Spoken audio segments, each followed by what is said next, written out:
Welcome back to Community Storytelling. I'm Lissa Kreisler. I'm going to introduce you to a woman, but she needs no introduction. And you probably know her, but maybe not as well as I do. Ervie Smith. Ervie Smith, I never thought I'd be sitting here looking at you and you weren't doing something. Oh, me neither. I mean, you are the woman about Silicon Valley.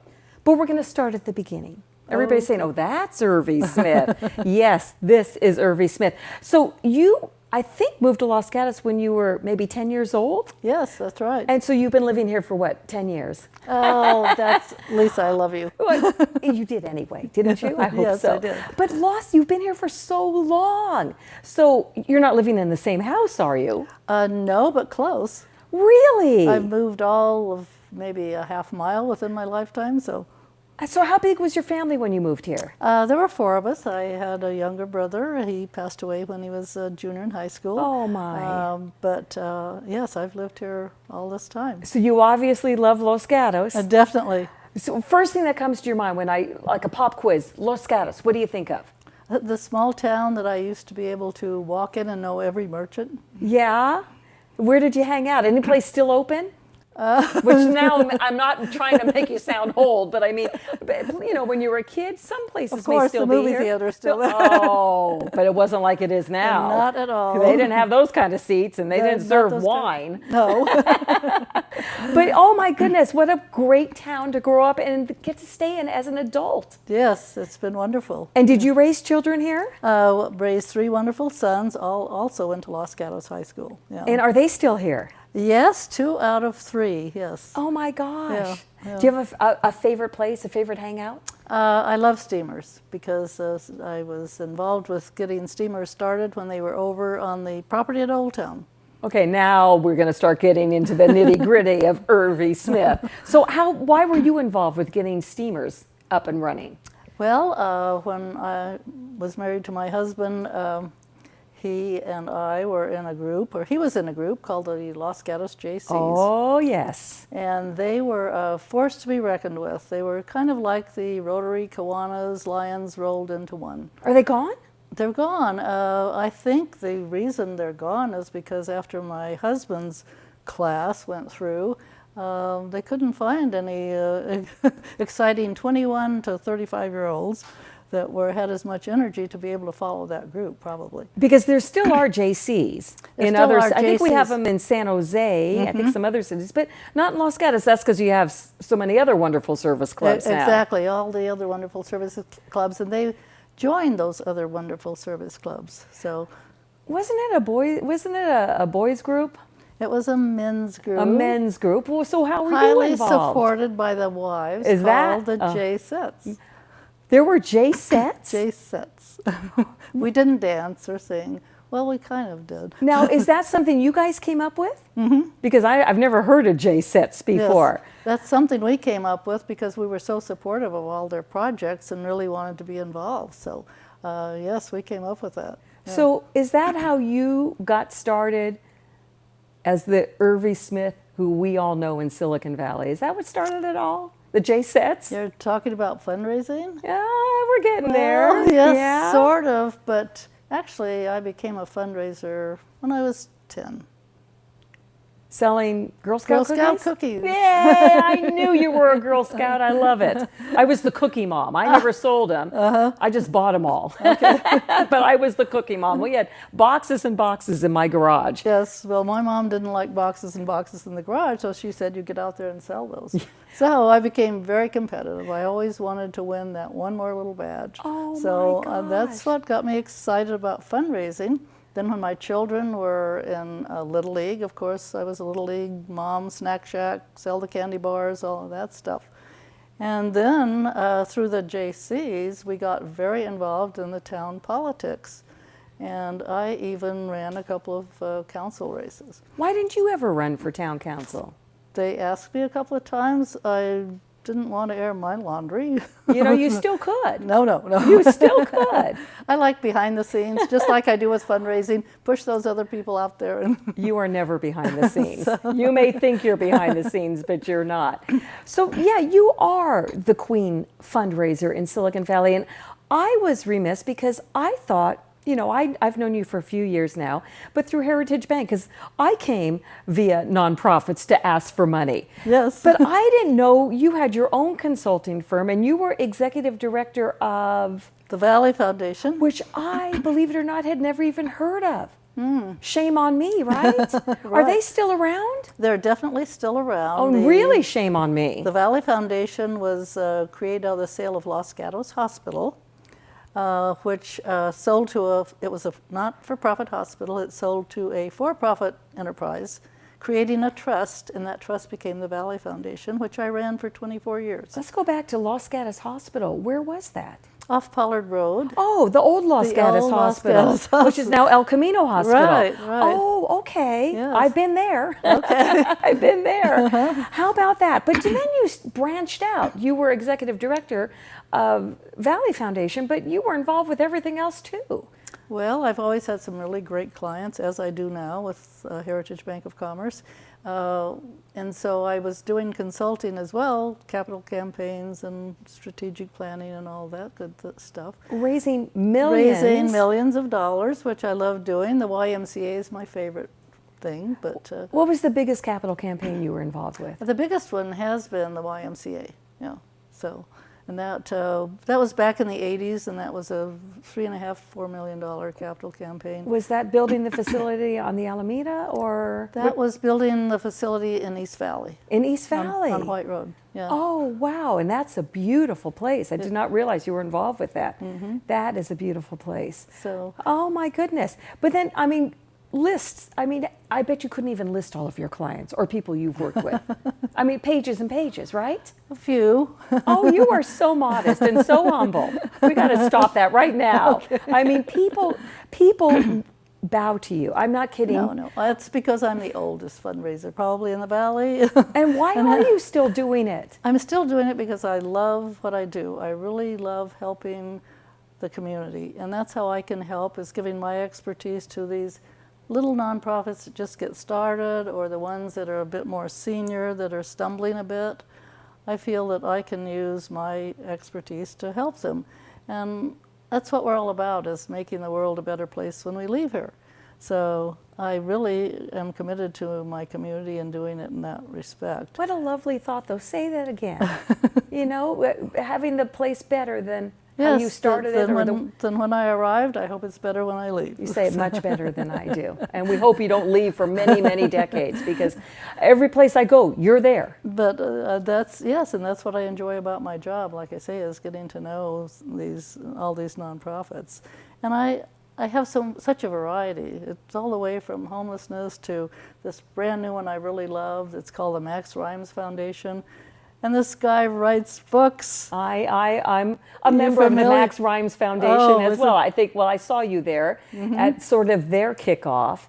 Talk about Max Rhymes Foundation. Max Rhymes Foundation is something that's really needed in this valley, needed nationwide. And say why. It's about kids growing up and not having the manners they should, not being respectful, not having the self-esteem, and all of those things that parents normally teach their children. Well, this wonderful man has decided to, in addition to his farmer's insurance business, to write rhyme books. And his wife is a teacher, and they do a beautiful job of illustrating Max, which is a mouse that talks about how to say thank you when someone gives you something, or cover your mouth when you sneeze. Or when he breaks the window with the baseball, admitting he did it. Right. And telling his mom, who's also a mouse, of course, that he's sorry. Right. And he's got a sister. His sister's name is? Molly. Molly, yes. Right. Well, it's Todd and Jackie Courtney, and we can say because they spend a lot of time in Los Gatos. Right. They're getting this thing off the ground. And it is a wonderful reason, because they want to get it into schools, Title I schools, schools with, a lot of low-income kids whose parents can't afford any books. Exactly. And don't have the time really to sit down and say, this is right and this is wrong. Right. So I was going to say, how do you pick the nonprofits? You've sort of mentioned how, but obviously it's got to grab you. Well, when I left the Valley Foundation, I really did kind of pick. I was hired, first of all, by Focus Bank, Business Bank, to help them bring in nonprofit clients to the bank. And as a result of those people coming in as nonprofits, just as KCAT gets my 2 hours a quarter of consulting time, that's what I started doing. So they said, you know, you're responsible to bring in 100 within a year. So 100? Whoa. So I took my little cheat sheet that I had of clients that I'd given money to, and I said, okay, and I just started marketing those. And I picked my favorites. And do you ever stop thinking about your favorites and maybe just have fun without having to worry about raising $100 million or even $100? What do you do for fun? What I do for fun is, it'll shock some people, fishing and hunting. If you weren't going to bring it up, I was going to. I understand you are a master fly fisher. Did I say it right? Fisher fly. What is it? Master fly fisherwoman? Right, that's it. How would you even get interested in that? Well, my dad always had a boat, and we always went out on lakes and rivers fishing. But at that point, I used a spinning reel. But then when I got married, my childhood sweetheart was a big fisherman, and he took me backpacking along with our 3 boys after we had 3 sons up in the mountains, and that's how we spent our summers. I can't really picture you camping or fly fishing, but okay. Backpacking. And backpacking, do you pick up the worms? You have to pick up worms? Yeah. All that. Yeah. Okay. Yeah. I don't know. I don't see it. That's why I graduated to fly fishing, because those things are little dry flies that you put on. You don't have to touch the worms anymore. Where's the closest place you go to do that? The closest place is the Sierras, really. I've tried Lexington, but that's not as much fun as hiking along the streams. Yeah, that's because everybody knows you there. Yeah. Hey, got to talk to you about a nonprofit I'm involved with. So I do, and that's what's been wonderful about Los Gatos, is being able to hike up in the hills, to hike up by the dam, or to go biking down the Vasona Trail and things like that. Those things weren't there when I was growing up.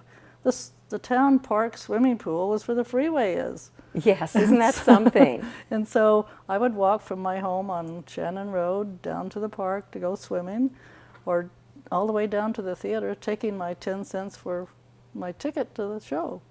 When I was a teenager, we would come down to the Greyhound bus station. Oh, yes. On North Santa Cruz Avenue, and we'd go to Santa Cruz. We'd go over the hill because nobody was allowed to drive it.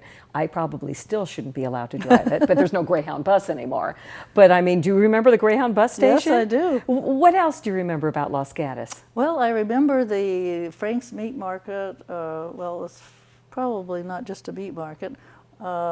It's about where Carrie Nations is, maybe now, somewhere in that vicinity. And I would always stop in there, and he would give me a piece of candy. I remember the Meadow Gold soda fountain on the corner it's the street that goes down across from the theater, and I can't remember the name of the street. Elm Street? Is it Elm Street? Yeah, maybe that's it. Well, it's one of those little side streets. I'd stop in there for a malt or ice cream or something. So it was a very small town feeling, and like I said, going back to the JCs, I think we transformed it into a medium-sized town, which then became a larger town. And because in 1963, the population here was only 13,300 and something. It was about 38,000 now, or something like that? Close. It was the J-Sets who did that. Give yourself the credit. Give yourself the credit. So we were responsible for Bachman Park, Blossom Hill Park, the trees along Santa Cruz Avenue. Wow. We had people on the Planning Commission, on the Parks Commission. I was on the Youth Commission. Of course you were. We had and you were probably selling candy bars. Right. Oh. So we really were, that group was a force to be reckoned with, and very involved in making this a better town. They did the first Christmas tree lighting thing, first Fiesta de Arts. Which is a great festival. Which is a great festival. Yes, so yes. It, like I say, that was kind of a transforming period of my life when it changed from the little small town to the grammar school, where I went to grammar school, becoming Old Town. Right. That is. What was the name of that school? University Avenue. That's right. Los Gatos University Avenue School. Yes. What middle school did you go to? There wasn't a middle school. You just went straight into high school? Straight into high school. Wow. Right. Wow. So University Avenue was K through 8, and then we went over to Los Gatos High School. Yes. So, but by the time I had my children, of course, there was Blossom Hill School and Dave's Avenue and all of those. and they did go to Fisher. So you get all the boys together. Where do you go? You go to Steamers? You go to someplace else? Go to Steamers. Their favorites is one of them is Nick's. Of course. Of course. Of Nick's, course. yes. And some of the hamburger places. Willow Street is one of their favorites, and I like that too. All great places. But they're all Viva is kind of my hangout because it's over in my neighborhood. Yes. That's I know a Viva. wonderful. Been there many a time. That's yes. a wonderful place. Surprised I haven't seen you there because I see you every place else. Right. And do you get the feeling when you're walking down the street, you kind of know everybody? Everybody probably knows you because you've been around, or they know your face. They may not know who you are, but they know your face. It's a good feeling, isn't it? Well, it's not so much in Los Gatos, I'm sorry to say, as it is in San Jose. Well, that's because that's where all the big nonprofits are. That's where I do most of my Yes, business, yes. where I go every day to work and so forth. And I know when I go out, I'll comment to a friend, I don't know anyone sitting here in Steamers like I used to in the 60s and 70s. Little secret, I go to SAP Center sometimes and I'll say to somebody, I can't believe all these people are here and I don't know anybody. How can that be? How can I? Right. So same thing, same thing. Right. Oh my goodness, what's left for you? What's left for me is I intend to do what I'm doing, helping the nonprofits in the community as long as I feel healthy and able to do it. Because if I didn't do it professionally, I would be a volunteer. I've been there and done that, so I thought get paid for what you love to do, and so. Well, I've got to say, and this might embarrass you, and I don't mean it to, but there are so many events, and I see you walking in, and somebody does, okay, Ervie's here. All is good. All is well. Ervie Smith is here. Thank you. I mean, you are so important to the community. And I read about you, so 3 things that you love: philanthropy, mentoring, and connecting people. And I don't know if anybody does it better than you. Oh, so you have thank mastered it. I think you do need to run for town council. Oh, no. I'll be your campaign manager. Okay. We'll do our campaign. We'll go to sit down at Steamers. We'll say, okay, this woman got this place going, and we'll plan it all out. Maybe not. Pass. You are wonderful, and I hope I'm interviewing you again and again and again. So many people count on you. So many thank people. you, Lisa. And you too. I'm supposed to say goodbye, except I remember Not a at good all. story that you said. That was your parents. I assume they're both gone, or Yes. maybe they're not. They're both gone. And you took them on a trip one time, and I think they'd never been on the kind of trip you took them on. Tell us about that. Well, my dad owned an automobile dealership here in town. Oh, I didn't know that. Yes, he did. Which one? Well, it was Packard. You probably aren't old enough to know what a Packard is. I know what it is. Anyway, then it became Nash Rambler, and then it became Dodge, and that's when he sold. And We had a Rambler that we probably bought from your dad then. So there you go. So anyway, he was really a car nut, and he had his beautiful little Corvette in his garage that he remodeled and so forth.